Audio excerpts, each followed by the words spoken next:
Haleluya. Salam kemenangan iman. Shalom. Puji Tuhan, sekarang kita akan sambung firman Tuhan kita dan kita akan bertumbuh terus di dalam Tuhan.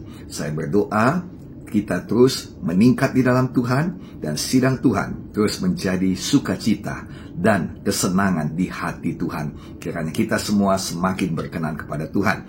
Kita akan belajar lagi bagaimana pentingnya menuliskan firman Tuhan. Yeremia pasal 30 ayat 2 berkata, "Beginilah firman Tuhan, tuliskanlah segala perkataan yang telah kufirmankan kepadamu itu dalam suatu kitab." Jadi Tuhan memerintahkan kita agar kita menuliskan perkataan firman Tuhan. Dan bukan hanya kita saja, ada banyak orang-orang di Alkitab yang diperintahkan Tuhan untuk menuliskan perkataan firman. Musa menuliskannya. Dalam Keluaran 24 ayat 4 dikatakan, "Lalu Musa menuliskan segala firman Tuhan itu." Ulangan 31 ayat 24 dikatakan, "Musa selesai menuliskan perkataan hukum Taurat itu di dalam sebuah kitab sampai perkataan yang penghabisan." Jadi Musa menuliskan semua firman Tuhan, dan itu sebabnya kita mengenal ada namanya hukum Taurat, ada namanya kitab Pentateuk, dan itu Musa yang menuliskannya. Nah, saudara kasih dalam nama Tuhan Yesus Kristus, dengan menuliskan firman Tuhan, kita semua pasti akan dapat mengingat firman Tuhan lebih baik, bahkan menjadi berkat bagi banyak orang setelah kita. Sekarang ini kita akan melihat mengapa kita menuliskan firman Tuhan. Yang pertama sekali yang sudah kita pelajari adalah karena firman Tuhan adalah tepat dan benar. Firman Tuhan dapat membawakan segala sesuatu menjadi baru di dalam kehidupan kita. Wahyu 21 ayat 5 berkata, "Ia yang duduk di atas tahta itu berkata, lihatlah, aku menjadikan segala sesuatu baru, dan firman-Nya tuliskanlah, karena segala perkataan ini adalah tepat dan benar." Dengan menuliskan firman Tuhan, kita bisa menaruhkan firman Tuhan di dalam hati kita. Itu membuat diri kita lebih mudah mengingat firman Tuhan. Dikatakan dalam Mazmur 119 ayat 11 dikatakan, "Dalam hatiku aku menyimpan janjimu, supaya aku jangan berdosa terhadap Engkau." Dengan firman Tuhan yang ada di dalam hati kita, maka itu dapat menghindarkan kita daripada dosa, memberikan kekuatan kepada kita untuk menang atas godaan dosa. Dosa itu selalu menggoda kita. Dosa tidak bisa menjatuhkan kita. Kita yang jatuh ke dalam godaan dosa. Kita punya pilihan untuk menolak. Tetapi kalau kita tidak punya firman, maka kekuatan kita untuk menolak godaan dosa itu sangat kecil, sangat rapuh, sangat lemah. Begitu kita punya firman di dalam hati kita, maka kekuatan kita akan berganda-ganda. Bukan lagi kekuatan kita yang melawan dosa, tetapi Tuhan yang ada di dalam kita. Firman yang ada di dalam kita, itulah yang melawan dosa, itulah yang melawan godaan dosa dan menjadikan saudara, saya menjadi umat pemenang. Dengan ada firman Tuhan dalam hati kita, maka kita akan mengalahkan kekuatan dan kuasa dosa di dalam diri kita. Dengan ada firman Tuhan dalam hati kita, kita dapat membuang keinginan berdosa di dalam kita. Nah, Bapak Ibu Saudara-saudari, kita tahu itu sebabnya setan berusaha menghapus firman Tuhan daripada hidup kita. Nah, saudara, dalam Yeremia 36 ayat 26 dikatakan bahwa ada seorang raja yang membakar kitab-kitab firman Tuhan, namanya Yoyakim. Nah, saudara, tetapi ada seorang nabi yang mencatatkannya kembali kitab itu. Di manakah saudara? Di manakah posisimu? Menjadi seorang raja yang mau menghilangkan firman Tuhan, menjadi antek-antek setan yang mau menghapus firman Tuhan daripada kehidupan dunia ini, atau menjadi seorang hamba Tuhan yang mau melestarikan firman Tuhan, yang mau agar firman Tuhan memberkati dari generasi kepada generasi berikutnya. Bukan memusnahkan firman, tetapi mencatat firman Tuhan. Saya percaya kita semuanya ada di pihak yang mencatat firman Tuhan. Orang-orangnya Tuhan selalu mencatat firman Tuhan. Orang-orang besar Tuhan selalu mencatat firman Tuhan. Saya berdoa, mulailah mencatat firman Tuhan, dan Tuhan akan angkat kita semua menjadi orang-orang besarnya Tuhan. Jadilah dan jadilah dan jadilah di dalam nama Tuhan Yesus. Nomor 3, mengapa kita menuliskan firman Tuhan? Karena firman Tuhan itu memberikan pengertian kepada kita. Itu sebabnya kita dapat mengukur tingkat pengertian kita melalui tulisan-tulisan firman Tuhan yang kita tulis dari tahun ke tahun. Apakah kita semakin bijaksana ataukah kita semakin bodoh? Apakah kita menjadi orang yang sudah mengerti hatinya Tuhan, mendapatkan kebijaksanaan Tuhan, bertindak dalam hikmatnya Tuhan, atau kita malah semakin bodoh, semakin dalam di dalam keinginan-keinginan berdosa atau hawa nafsu kita. Semua bisa kita lihat dari catatan-catatan kita dari tahun ke tahun mengenai firman Tuhan yang kita dapatkan pengertian-pengertiannya. Dalam Mazmur 119 ayat 104 dikatakan, aku beroleh pengertian dari titah-titahmu. Itu sebabnya tuliskan. Dalam Mazmur 119 ayat 130, bila tersingkap, firman-firmanmu memberi terang, memberikan pengertian. Nah saudara, saya berdoa agar setiap kali kita membaca firman Tuhan, mendengar firman Tuhan, ada pengertian baru yang dibukakan Tuhan kepada saudara. Dalam nama Yesus. Itu sebabnya tuliskan. Mazmur 119 ayat 169 dikatakan, berilah aku pengertian sesuai dengan firman-Mu. Biarlah ini menjadi doa kita. Setiap kali kita mendengar firman, membaca firman Tuhan, biarlah ada pengertian yang baru. Dalam nama Tuhan Yesus, sekarang ini juga Tuhan memberikan pengertian-pengertian yang baru kepada saudara. Di dalam nama Tuhan Yesus. Oleh karena itu, tuliskanlah.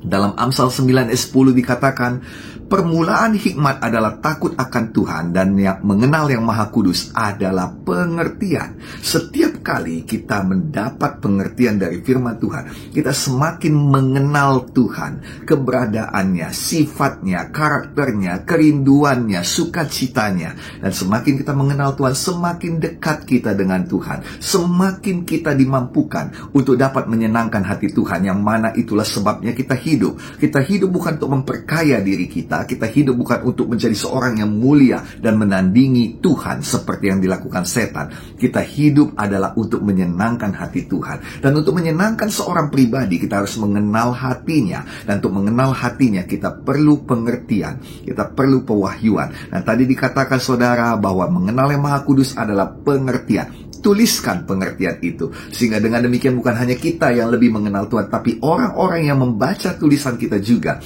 lebih mengenal Tuhan di dalam kehidupan mereka. Tuliskan. Dan kemudian Amsal 16 ayat 16 dikatakan, memperoleh hikmat sungguh melebihi memperoleh emas, mendapat pengertian jauh lebih berharga daripada mendapat perak. Pengertian-pengertian yang saudara dapatkan dari firman Tuhan, hikmat dan kebijaksanaan yang kita dengarkan, yang kita baca, yang kita peroleh daripada firman Tuhan, itu melebihi emas dan perak. Itu sebabnya tuliskan. Tidak ada kita yang ingin, tidak ada kita yang mau kehilangan emas, tidak ada kita yang mau kehilangan perhiasan-perhiasan perak kita. Dan saudara, itu sebabnya kita simpan baik-baik. Kalau kita menyimpan emas dan perak, mungkin di brankas kita menyimpan firman Tuhan yang adalah lebih daripada emas dan perak itu di dalam buku catatan kita. Mulai saat ini tuliskan. Kita melihat Ayub mendapatkan pertambahan hikmat ketika masalah datang padanya, tekanan datang padanya, segala sesuatu pekerjaan setan yang jahat datang kepadanya. Dia menuliskan hikmat yang ada pada dia pada waktu itu. Hikmatnya adalah bahwa dia tidak berdosa. Dia tidak bersalah. Dia memang berkata, aku takut semua ini jadi padaku, dan justru itu yang datang kepadaku. Dan kemudian saudara, dia tuliskan, teman-temannya berkata, engkau jangan tulis kayak gitu, karena itu adalah omong kosong. Itu hanya semuanya itu sia-sia belaka. Tetapi dia tuliskan. Teman-temannya berkata, kata-katamu itu tidak ada pengertian. Tapi dia tetap tuliskan. Tapi pada akhirnya dia menuliskan pengertian yang lebih dalam setelah Tuhan mengencounter dia, bertemu dengan dia. Dia tuliskan pertemuannya dengan Tuhan. Dia tuliskan firman Tuhan. Tuhan berfirman padanya, aku menantang engkau, di manakah engkau? Aku mau bercerita padamu, di manakah engkau? Dan dia tuliskan. Sehingga dengan demikian sampai hari ini kita semua masih diberkati. Dan Ayub juga berkata, aku sudah bertambah pengertianku. Sekarang aku tidak berkata-kata lagi. Aku duduk diam. Aku nantikan pekerjaan Tuhan. Tidak ada dari rencana Tuhan yang gagal. Tulisan Ayub yang sudah bertambah pengertiannya ini menjadi berkat bagi kita semuanya. Sampai hari ini kita selalu berkata, sekarang aku tahu bahwa tidak ada satu pun daripada rencana Tuhan yang gagal. Siapa yang menuliskannya? Ayub yang sudah bertambah pengertiannya. Saya berdoa ketika kita menuliskan firman Tuhan dan tahun-tahun ke depan kita akan melihat lagi pada firman Tuhan yang kita tuliskan. Kita tahu kita sudah bertambah pengertian, dan bukan hanya itu, orang-orang akan membaca tulisan kita dan mereka akan diberkati. Mereka akan memakai tulisan kita untuk menambah iman mereka. Mereka akan memakai tulisan kita untuk mendekatkan diri mereka kepada Tuhan. Mereka akan memakai tulisan kita untuk memiliki kunci-kunci keberhasilan dalam hidup ini. Jadilah bagi kita semuanya. Jangan lupa, tuliskan firman Tuhan. Tuliskan firman Tuhan. Tuliskan firman Tuhan. Nomor 4, mengapa kita harus menuliskan firman Tuhan? Dengan demikian kita dapat mengukur pertumbuhan rohani kita. Dan nomor 5 yang terakhir, kita menuliskan firman Tuhan. Dengan demikian kita akan mengaktifkan otak kita. Nah, saudara kasih dalam nama Yesus, orang-orang yang biasa menuliskan firman Tuhan itu jarang sekali mendapatkan penyakit-penyakit otak seperti demensia dan lain sebagainya. Dia jarang menjadi orang pelupa, tetapi dia tetap tajam. Saudara lihat orang-orang yang suka membaca Alkitab dan menuliskannya, mereka tetap tajam, mereka tetap ingat, mereka tetap pintar. Dan saudara, mereka tidak menjadi pikun. Nah, saudara, itu sebabnya kita penting sekali mencatat firman Tuhan. Mencatat firman Tuhan hanya memberikan berkat dalam hidup kita. Mencatat firman Tuhan itu juga memerlukan disiplin dan juga penyangkalan diri. Ya, memang lebih mudah untuk tidak mencatat firman Tuhan. Tapi bukan hanya tidak mencatat firman Tuhan lebih mudah untuk tidak mandi juga, sayang. Tapi sayangnya kalau kau tidak mandi, bukan hanya engkau yang menderita, akan ada datang penyakit dalam tubuhmu. Orang lain juga ikut menderita. Lebih mudah kalau tidak makan juga. Kalau bisa tiap hari diinfus saja, saudara. Tapi itu tidak membawa kebaikan pada kita. Tuhan punya jalan. Kita tahu makan itu penting. Jadi walaupun ada di sini yang malas makan, dia tetap harus makan. Nah, saudara kasih dalam nama Yesus, kita juga tahu mencatat firman Tuhan itu adalah penting dan kita tidak bisa mengabaikannya.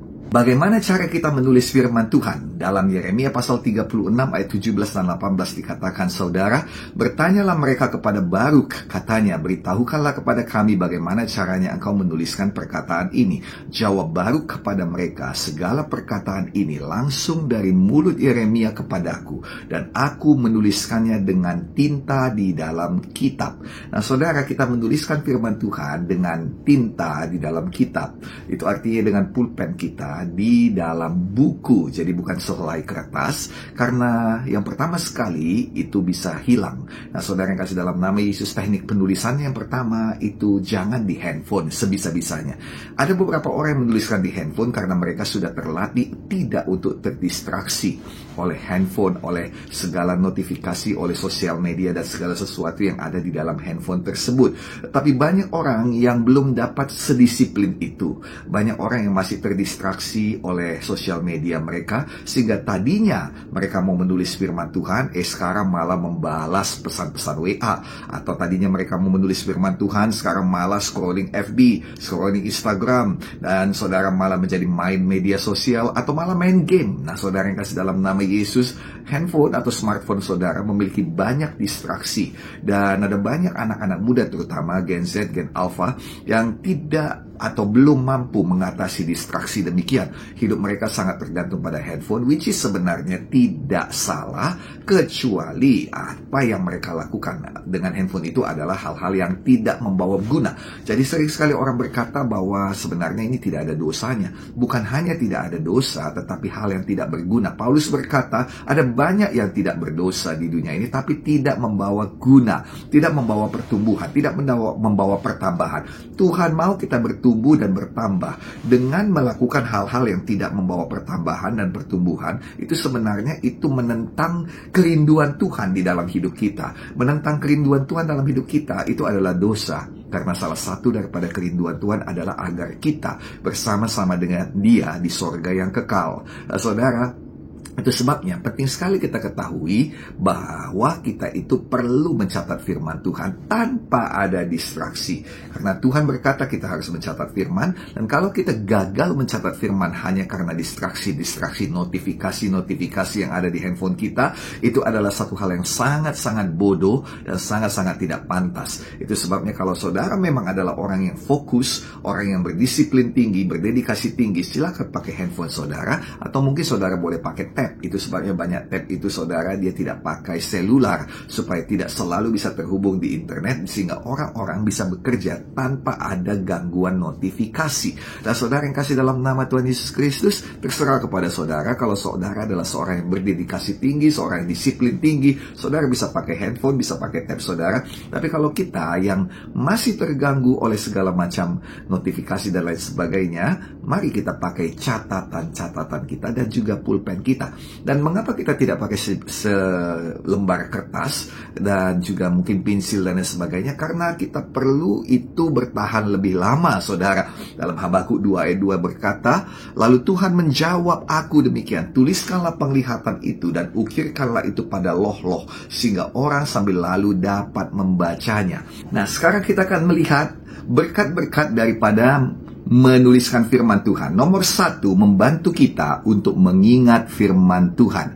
Ketika kita menuliskan firman Tuhan, maka sesungguhnya bukan hanya telinga kita yang mendengarkan, melainkan tangan kita juga ikut menulis. Dengan demikian, otak kita akan berpikir dan mata kita juga akan melihat apa yang kita tulis. Dan ini dengan demikian, saudara, itu melibatkan seluruh tubuh kita. Dan kalau tubuh kita semua yang terlibat, artinya tubuh kita itu terlibat dalam firman Tuhan. Hidup kita terlibat dalam firman Tuhan.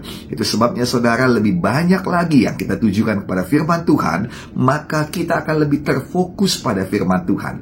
Hidup yang terfokus pada firman Tuhan pasti akan jauh diberkati daripada hidup yang terfokus pada permasalahan, pada dunia, pada godaan, pada segala macam yang jahat di dunia ini. Mari fokuskan hidup kita kepada firman Tuhan. Kembali lagi, kalau kita catat firman Tuhan, artinya apa? Bukan hanya telinga kita yang mendengar, dan juga saudara, tangan juga ikut menulis, mata melihat, otak bermain, saudara. Semuanya hidup kita terfokus pada firman Tuhan. Cara Tuhan menolong kita dari segala hidup kita yang buruk di masa lalu. Cara Tuhan melepaskan kita dari ikatan hidup yang buruk. Cara Tuhan untuk membuat kita tidak trauma adalah dengan datang ke dalam hidup kita melalui firman-Nya. Tetapi sering sekali saudara, banyak orang yang tetap trauma karena hidupnya tidak terfokus kepada firman Tuhan. Bukan berarti dia tidak tahu firman Tuhan, bukan berarti dia tidak orang Kristen. Ada banyak orang Kristen yang trauma, ada banyak orang Kristen yang sakit hati,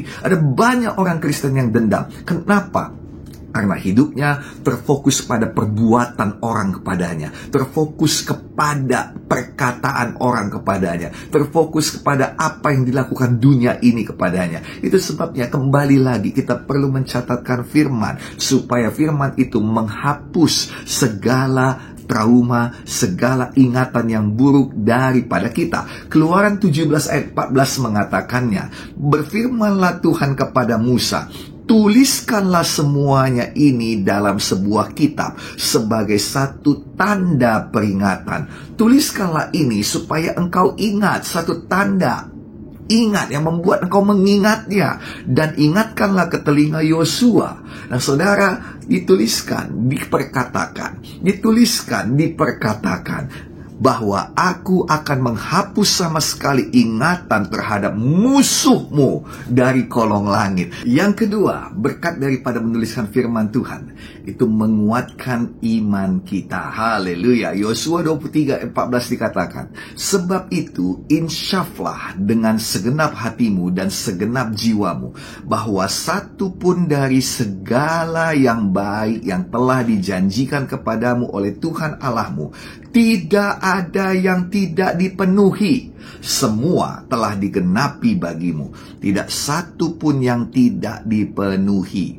Begitu indahnya ayat ini, sehingga saya lampirkan kembali dari beberapa terjemahan lainnya. Saya bacakan dalam terjemahan Alkitab yang terbuka, Yosua 23 ayat 14 dikatakan, ketahuilah dengan segenap hatimu dan segenap jiwamu, bahwa tidak satu pun yang gagal dari semua perkataan baik yang telah Allahmu janjikan kepadamu. Semua telah digenapi bagimu. Tidak ada satu pun yang gagal. Dalam terjemahan bahasa Indonesia sehari-hari dikatakan, kalian semua masing-masing tahu benar bahwa Tuhan Allahmu sudah memberikan kepadamu segala yang baik yang dijanjikannya. Setiap janjinya sudah ditepati, tidak satu pun yang tidak. Nah, kemudian dalam versi mudah dibaca, Yosua 23 ayat 14 dikatakan, kamu tahu dan benar-benar percaya bahwa Tuhan telah melakukan perkara-perkara besar untukmu. Kamu tahu bahwa Tuhan Allahmu tidak pernah gagal dalam janjinya. Ia menepati setiap janji yang dibuatnya bagi kita. Saudara kasih dalam nama Tuhan Yesus Kristus, ketika kita catatkan, maka hidup kita akan diarahkan pada penggenapan janji Tuhan. Dan firman Tuhan itu bukan hanya menjadi satu janji, tetapi dia akan menjadi kekuatan dan penghiburan kita dalam menantikan penggenapan janji Tuhan. Jadi itu bukan hanya membuat kita ingat janji Tuhan, tapi itu menjadi kekuatan kita, penghiburan kita akan penggenapan janji kita. Nah, jadi Tuhan dalam hidup kita maksudnya saudara. Nah, Roma 10 ayat 17 berkata, jadi iman timbul dari pendengaran oleh firman Kristus.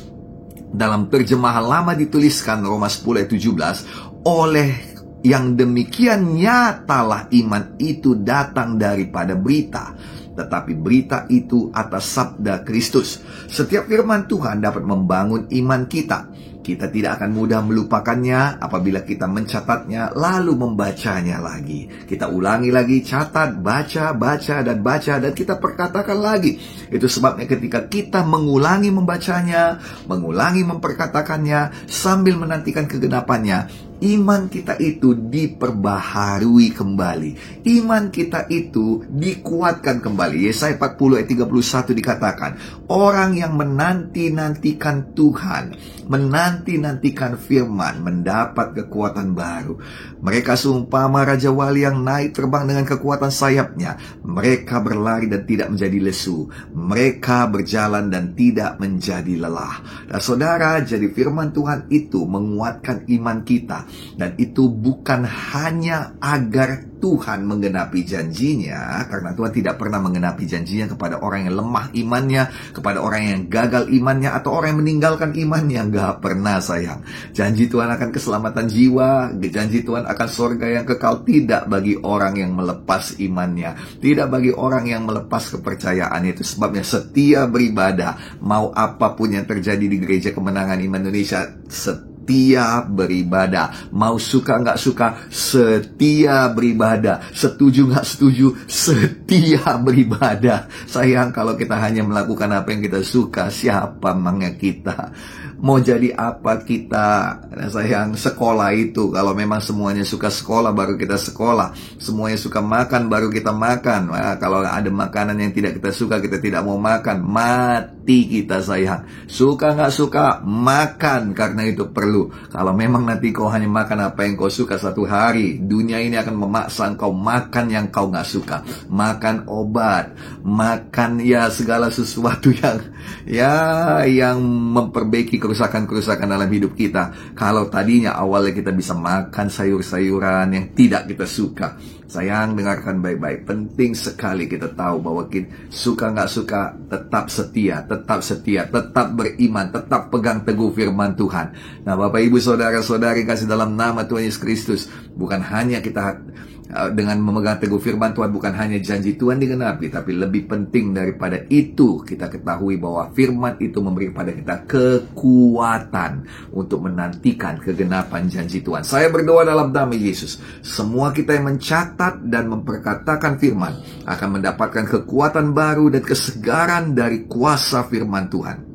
Semua kita yang mencatat dan memperkatakan firman akan mengalami pembaharuan dan penyegaran iman di dalam kehidupannya. Semua kita yang mencatat dan memperkatakan firman Tuhan akan tetap maju dan tetap meningkat dalam kehidupannya. Semua kita yang memperkatakan dan mencatat firman Tuhan dan janji-janji Tuhan tidak akan pernah gugur. Tidak ada satupun yang gugur. Tidak pernah dibatalkan. Di dalam nama Tuhan Yesus. Jadilah, dan jadilah untuk kemuliaan nama Tuhan di dalam nama Tuhan Yesus. Haleluya. Kita berikan tepuk tangan bagi Tuhan Yesus. Terpujilah nama Tuhan Yesus Kristus. Bapak, Ibu, Saudara-saudari, ada 3 lagi berkatnya yang akan kita lihat minggu depan. Dan hari ini saya berdoa semakin semangat kita mencatat firman Tuhan, semakin mengerti kita maksud dan kehendak Tuhan di dalam hidup kita, dan semakin kita menyenangkan hati Tuhan. Mari kita sama-sama bersuka cita, mari kita sama-sama menjadi pelaku-pelaku firman, mari kita sama-sama menikmati berkat Tuhan, mari kita sama-sama bangkit berdiri. Tuhan Yesus memberkati kita semuanya.